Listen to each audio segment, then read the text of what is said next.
तो दोस्तों description box में हम लिंक दे देंगे, वहां से आप सीधे यहाँ पर आप आ जाएंगे, आंगनबाड़ी रिक्रूटमेंट 2024। इसका लिंक हम आपको नीचे डिस्क्रिप्शन बॉक्स में दे देंगे, वहां से आप सीधे यहाँ पर आ जाएंगे।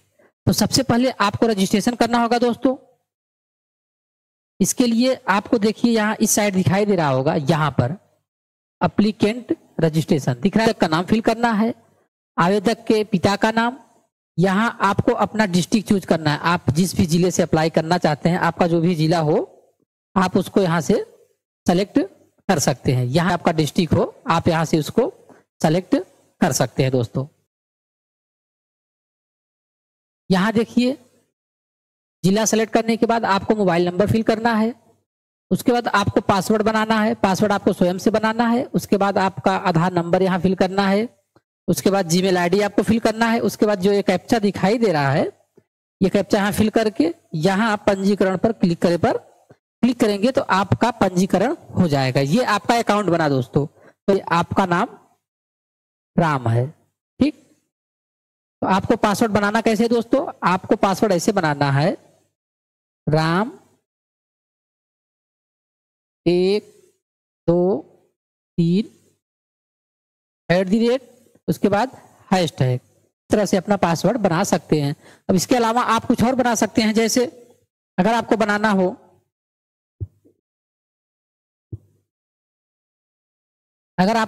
हो ABCD 1 2 3 हैशटैग, आप ये भी बना सकते हैं। ये आपके ऊपर डिपेंड करता है कि आपको पासवर्ड कैसे बनाना है। ये आपको इस अकाउंट को अब लॉगिन करना होगा। देखिए यहाँ आपको दिखाई दे रहा होगा लॉगिन करने के लिए, यहाँ देख सकते हैं दिया ना दोस्तों, already registered click here to login. अगर आप अपना अकाउंट पहले बना लिए हैं, यहाँ आपको इस पर क्लिक करके अपने अकाउंट को लॉगिन करना है। तो हम अकाउंट बना लिए हैं, चलिए अब लॉगिन कर लेते हैं।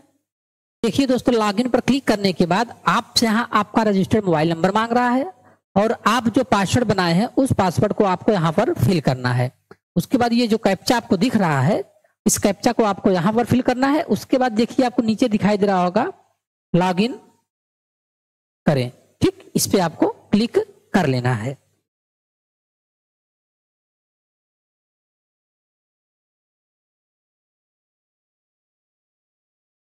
तो देखिए दोस्तों लॉगिन पर क्लिक करने के बाद कुछ इस तरह का इंटरफेस आपके सामने खुल के आ जाएगा दोस्तों। कुछ इस तरह का इंटरफेस आपके सामने खुल के आ जाएगा। यहाँ आपको दिखाई दे रहा होगा व्यक्तिगत विवरण, ठीक दोस्तों, जिसमें से आपको अपना जनपद सेलेक्ट करना है। उसके बाद आप परियोजना यानी आपका यहाँ पे ब्लॉक सेलेक्ट करना है दोस्तों। यहाँ परियोजना जो दिख रहा है, यहाँ जो परियोजना दिखाई दे रहा है दोस्तों, आप यहाँ से अपना ब्लॉक सेलेक्ट कर सकते हैं। जैसे मान लीजिए हम भदोही डिस्ट्रिक्ट का सेलेक्ट कर रहे हैं, ठीक। अब भदोही में आप यहाँ परियोजना आप अपना ब्लॉक सेलेक्ट कर सकते हैं, जो भी हो आपका, ठीक दोस्तों। उसके बाद यहाँ आपको सेलेक्ट करना है या आपका ये ग्रामीण है या शहरी। अगर आपका ग्रामीण है तो ग्रामीण सेलेक्ट करना है, अगर शहरी है तो शहरी सेलेक्ट करना है। उसके बाद आप नीचे आ जाएंगे। अगर ना दिख रहा हो तो दोस्तों आपको जूम करके दिखा दे रहे हैं। उसके बाद देखिए यहाँ आपको अपना ग्राम पंचायत व वार्ड नंबर, आपको अपना ग्राम पंचायत या वार्ड नंबर सेलेक्ट करना है। तो यहां से आप अपना ग्राम पंचायत सेलेक्ट कर लेंगे। उसके बाद यहाँ आपको वही पंचायत डालना है, यहाँ आप चेक करेंगे। जैसे मान लीजिए आपको यहाँ कोई गांव आप सेलेक्ट कर लिए हैं, उसी का न्याय पंचायत जो आपको यहाँ आपको उसका नाम फिल करना है।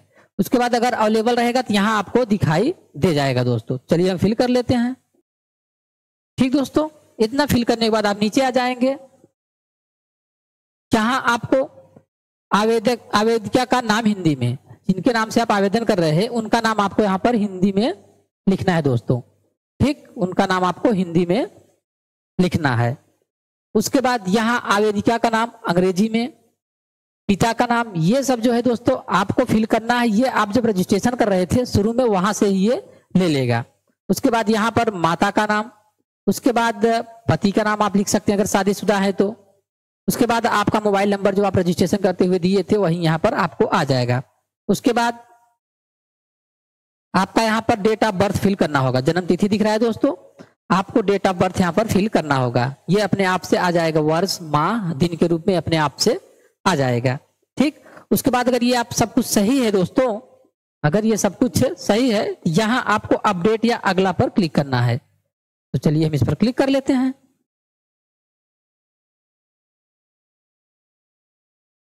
देखिए दोस्तों, यहां आपको दिखाई दे रहा होगा डाटा सेव सक्सेसफुली, दिख रहा है दोस्तों। अगर ना दिख रहा हो तो थोड़ा सा हम जूम कर दें, देख सकते हैं, आपको दिख रहा होगा data successfully, data save successfully, देख सकते हैं। ये आपका पहला स्टेप कंप्लीट हो गया दोस्तों। अब आप देख सकते हैं दोस्तों, आपका जो है व्यक्तिगत विवरण पहला कंप्लीट हो गया। अब व्यक्तिगत विवरण 2 आपको फिल करना है। ठीक, यहां आपको श्रेणी सिलेक्ट करना है दोस्तों, आपको श्रेणी सेलेक्ट करना है। उसके बाद आवेदिका की वर्तमान स्थिति, अगर आप श्रेणी सेलेक्ट कर लेते हैं, अगर आप इस पर क्लिक करेंगे तो आप कौन सी कास्ट से हैं, ओबीसी, सामान्य, यहाँ आपको सब दिखाई देगा। यहाँ आप देख सकते हैं सामान्य, अनारक्षित, अन्य पिछड़ा वर्ग, अनुसूचित जात, अनुसूचित जनजात, आर्थिक रूप से कमजोर, ईडब्ल्यूएस, ये आपको सेलेक्ट कर लेना है। यहाँ से आपकी जो भी कैटेगरी हो उसको आपको यहाँ से सेलेक्ट कर लेना है। उसके अलावा यहाँ आपको दिखाई दे रहा है आवेदिका की वर्तमान स्थिति, इस पर आप क्लिक करेंगे दोस्तों। यहाँ देखिए आपके सामने ऑप्शन खुल के आ जा रहा है, जूम कर दे रहे हैं थोड़ा सा, आप देख लीजिए इसको। पर आप क्लिक करेंगे तो देखिए आपके सामने क्या क्या ऑप्शन आ रहा है, विधवा, तलाकशुदा, परित्यक्तता या अन्य। आप इनमें से, यानी आप विधवा अगर हैं तो इसको सेलेक्ट करना है, तलाकशुदा है तो इसको सेलेक्ट करना है। अगर इन दोनों में से आप कुछ नहीं है तो आपको अन्य पर सेलेक्ट कर लेना है। ठीक, आपको अन्य पर सेलेक्ट कर लेना है। अपना तलाकशुदा या विधवा सेलेक्ट करते हैं तो आपको उसका प्रमाण पत्र यहाँ पर का जो है क्रमांक यहाँ पर आपको फिल करना है। उसके बाद विधवा, तलाकशुदा, परित्यक्ता प्रमाण पत्र जारी कर्ता का पद, इसको जारी किया है, उसका पूरा डिटेल फिल करना है। उसके बाद आपको विधवा, तलाकशुदा, परित्यक्ता प्रमाण पत्र आपको यहाँ से अपलोड करना होगा। ठीक दोस्तों, कितना, मैक्सिमम 20 KB में। अगर आपके पास नहीं होगा, अगर आप यहाँ पर अन्य सेलेक्ट कर रहे हैं तो आपको कुछ नहीं अपलोड करना होगा। अब आगे बढ़ते हैं। उसके बाद देखिए यहाँ आपसे निवास प्रमाण पत्र क्रमांक फिल करना है, निवास प्रमाण पत्र का आवेदन क्रमांक फिल करना है दोस्तों। उसके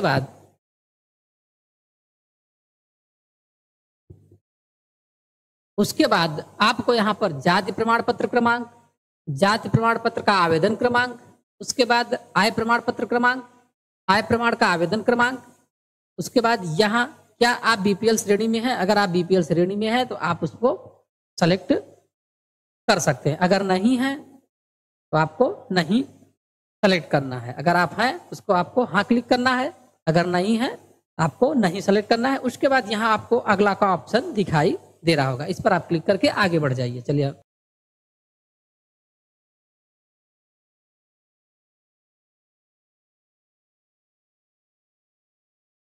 देखिए दोस्तों, आय, जात, निवास का डिटेल फिल करने के बाद आपका अगला स्टेप खुल के आ जाता है शैक्षिक योग्यता का विवरण अंग्रेजी के अंकों में भरे। यानी अब आपको शैक्षिक योग्यता फिल करना है। देखिए आपको यहाँ पर हाई स्कूल दिखाई दे रहा है, विद्यालय का नाम, बोर्ड का नाम, उत्तीर्ण करने का वर्ष, पूर्णांक, प्राप्तांक, प्रतिशत। उसके बाद देखिए दोस्तों यहाँ पर आपको दिखाई दे रहा है हाई स्कूल का मार्कशीट अपलोड करें, हाई स्कूल का प्रमाण पत्र अपलोड करें।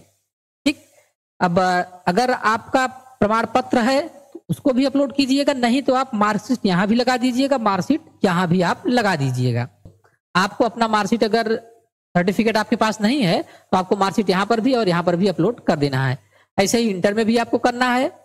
उसके बाद स्नातक अगर आप किए तो स्नातक में भी अगर आपकी डिग्री मिली हुई है तो उसको आप यहाँ पर अपलोड कीजिएगा, अगर नहीं मिली है तो आप अपना मार्कशीट अपलोड कर दीजिएगा। इसी तरह अगर आप स्नातक में किए हैं तो उसको भी यहाँ पर अपलोड करना होगा। ठीक, आप देख सकते हैं हाई स्कूल, इंटर, स्नातक, परास्नातक, अगर आप ये चारों किए हैं तो आप चारों फिल कीजिएगा। यहाँ पर उसका डिटेल दीजिएगा। अगर आप चारों नहीं किए हैं, आप इंटर तक पढ़ाई किए हैं, तो आप अपना इंटर तक का डिटेल यहाँ पर फिल कीजिएगा। देखिए दोस्तों,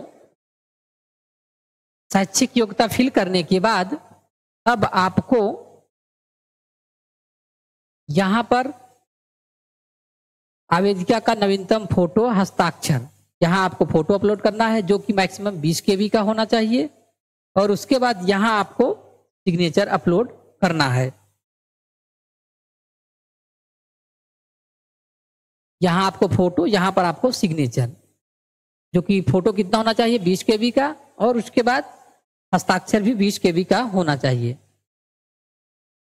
और 170-180 पिक्सल में होना चाहिए फोटो और सिग्नेचर भी। चलिए इसको फिल कर लेते हैं। तो फोटो और सिग्नेचर अपलोड करने के बाद ये आपके सामने एक घोषणा आ जाएगा।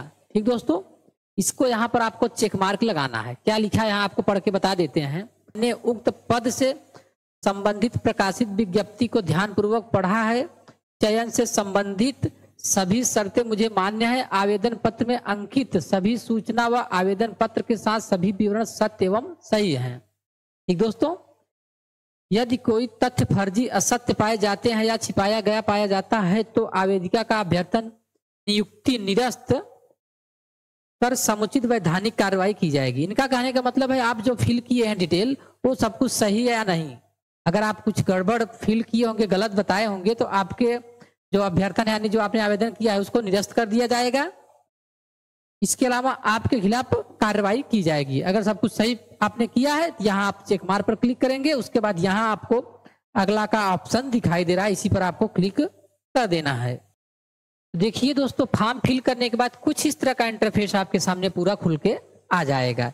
यहाँ आपका पूरा डिटेल दिखाई देगा दोस्तों, आप इसको देख सकते हैं। यह आपका पूरा फॉर्म जो है खुल के आ जाएगा। इस तरह से आप यहाँ पूरा डिटेल आप अपने फॉर्म का देख सकते हैं दोस्तों। ठीक, जब ये आपका सब कुछ सही है दोस्तों, यहाँ देखिए आपको ऑप्शन दिखाई दे रहा होगा अगला का, इस पर आपको क्लिक कर लेना है। तो चलिए हम क्लिक कर लेते हैं।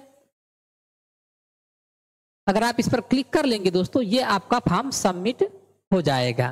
ठीक, तो उम्मीद करते हैं दोस्तों आपको आंगनबाड़ी का आवेदन फॉर्म भरने का तरीका मालूम हो गया होगा। इसके अलावा अगर आपका कोई सवाल है तो आप कमेंट बॉक्स में कमेंट करके पूछ सकते हैं। आप हमसे इंस्टाग्राम पर भी जुड़ सकते हैं, टेलीग्राम पर भी जुड़ सकते हैं, आप हमसे व्हाट्सएप चैनल पर भी जुड़ सकते हैं। इन सब का लिंक हम आपको नीचे डिस्क्रिप्शन बॉक्स में दे देंगे। मिलते हैं नेक्स्ट वीडियो में एक नए टॉपिक पर। तब तक के लिए जय हिंद दोस्तों।